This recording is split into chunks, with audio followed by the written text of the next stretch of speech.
So we either have two options: trash the competition or talk about what I can do to help you.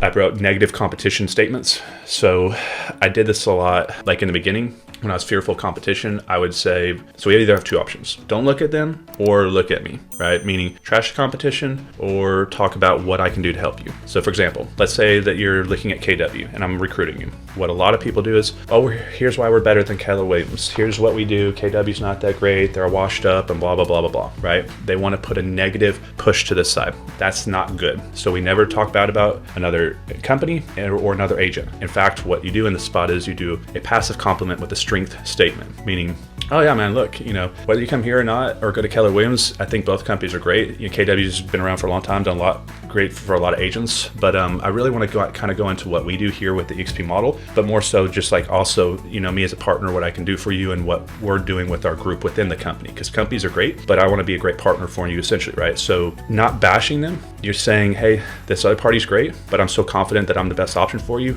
I can compliment them, knowing that I'm not scared that I'm even putting a positive attention on them that could increase my risk that you could go that direction, but I'm so not worried about it because I know I'm the money fight, that it's not a big deal.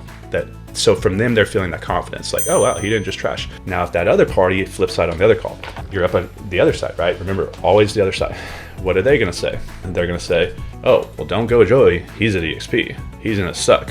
What do you think that person's gonna feel? One side didn't disrespect the other company, actually said some flattering things. The other side saying they're evil, they got horns on their head, or don't work with that agent. If that person's a good person or they're gonna be like, no, right? So it's a very dangerous thing to bash competition. So we always want to avoid that. So that's one thing. It'll make you seem way more confident, if that makes sense. We're trying to create confidence. Now, the other thing that can increase confidence or increase credibility is we talked a little bit on one of the first calls with the communication. I would get a microphone in front of your desk.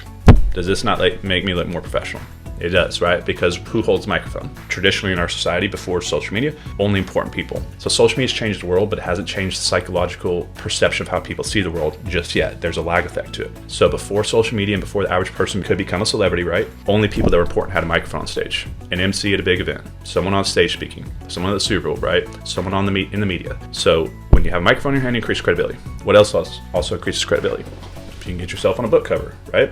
Put yourself on a book cover. You could create a little ebook. There's all sorts of licensing companies. This may not be right now, but anytime you're on a book, this is why those companies, it's kind of sad I wouldn't do this because it's kind of a joke in the industry, but these companies are going to call you and be like, hey, you're so special. Do you want to pay $500 to be on our magazine cover and we'll promote you like you earned an award? But people are buying their way. Now you can do that. A lot of people do it, but ultimately now you're on a magazine, increases credibility. Being on YouTube, being on video. So if you have a YouTube channel that's not generating leads, it'll still convert business by helping increase the conversion rate. So you have lead generation and lead conversion. You can put a ton of videos out with the goal to attract people to you to do business, but what if they don't? What if you're cold calling people? But then on that cold call, you redirect them to your YouTube channel, or they find out you have a YouTube channel. Then they go on your YouTube channel, and what do people see people being on camera as? More credible, because remember the psychology of it. We grew up watching football players, movie stars, politicians. Everybody's famous, or everybody that was famous when we were growing up was on TV. Now we can be on TV very simply by recording ourselves.